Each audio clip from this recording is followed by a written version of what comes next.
And then as we see things kind of continue along in opposition to how we're describing it going right now, of like administrative leave and getting the person support and all of these things, we can then see, of course, NDAs come into play. And I do want to touch on that briefly, because non-disclosure agreements in the church, they're completely incongruent with one another. Yes. They are. That's ridiculous. Yes, it is ridiculous. And instead of allowing the person who is targeted the confidentiality that they need, respecting their confidentiality, while allowing them the sense of agency, that's their own ability to make decisions for themselves, allowing that is so important after someone has had their sense of agency robbed from them in an abuse situation, right? Like, we need to be very careful and help restore that and encourage it in them.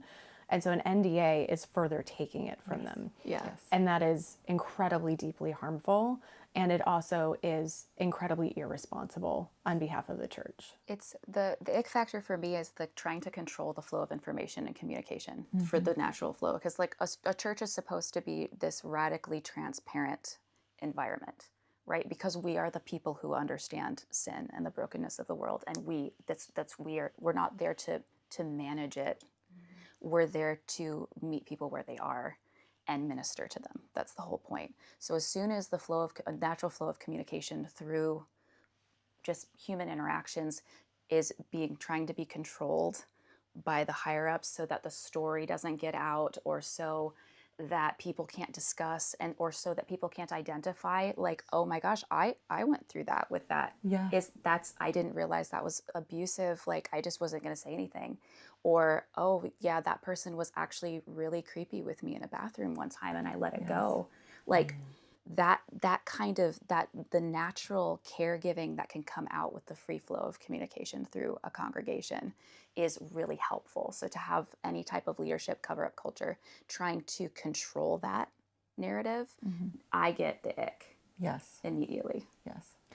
It absolutely gets in the way. And I'm sure this is a point of it, if people who are doing it intentionally are honest about it. It definitely does get in the way of someone being able to connect dots.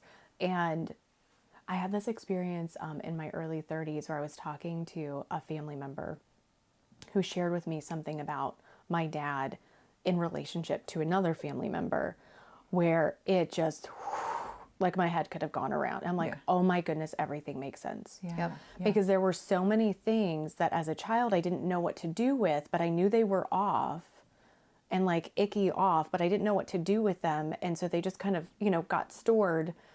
And then as an adult, they just kind of stayed there. And so when this was said, it all came back and it all connected. I was like, oh my goodness, this makes so much more sense.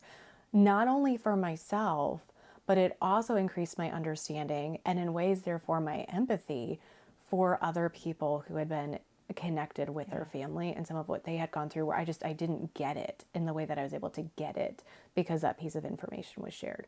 So that experience I was then kind of went back and was grieving all over in ways, but it enabled me. It's like they handed me this gift of being able to further heal. Yes.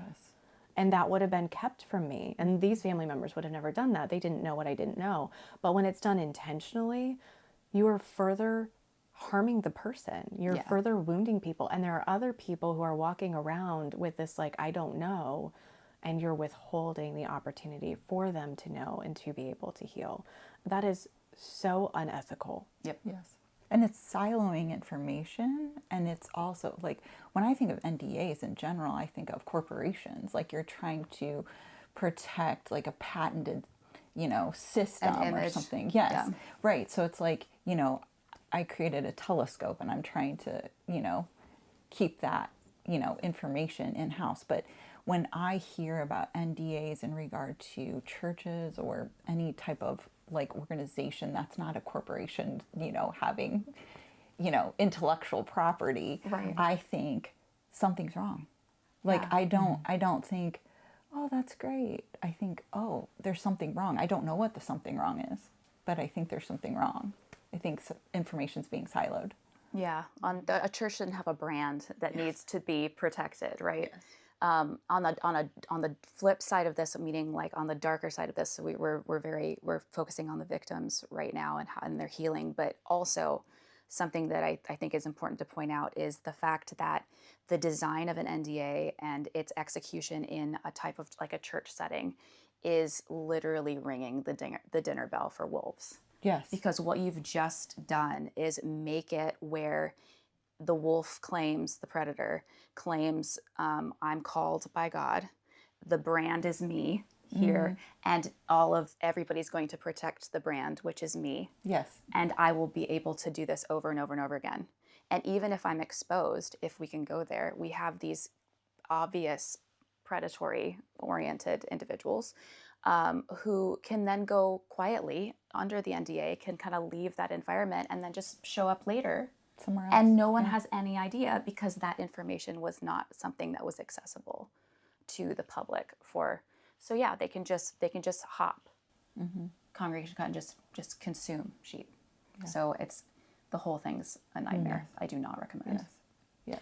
Well, and let's touch on what we then can see when someone's going to give a concession anyway. So that can go in conjunction with an NDA. Someone can give a nod to like mistakes were made kind of idea, while still then not getting specific on the mistakes that were made because they're using an NDA.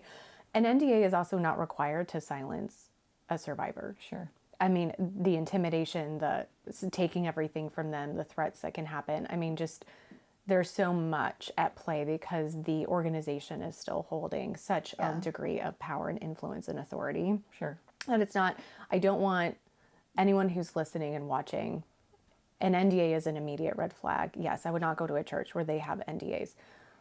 Without an NDA, we could solve all of these problems at play. Not every church is, of course, utilizing them. True. So when someone does then say, okay, I'm back into a corner, I'm going to issue what they're calling an apology. The ones I've seen as of late, I'm thinking of them as concession marketing videos because that's really what they are. It's like, okay, I'm gonna concede that I am so servant-hearted. I am just striving so hard for the Lord and the gospel and the mission and all of you that I failed somewhere. And so please understand that that's why. And to that, I would say first and foremost, well, then you're being irresponsible and you're not actually adhering to scripture because you should be getting proper rest. Okay. So I still don't agree with the reasons that you're saying this happened. I don't actually think they are the reasons it happened. People can be tired and not abuse other people, but even if it is what happened, you still need to be removed and you got to reevaluate everything about how you're doing everything.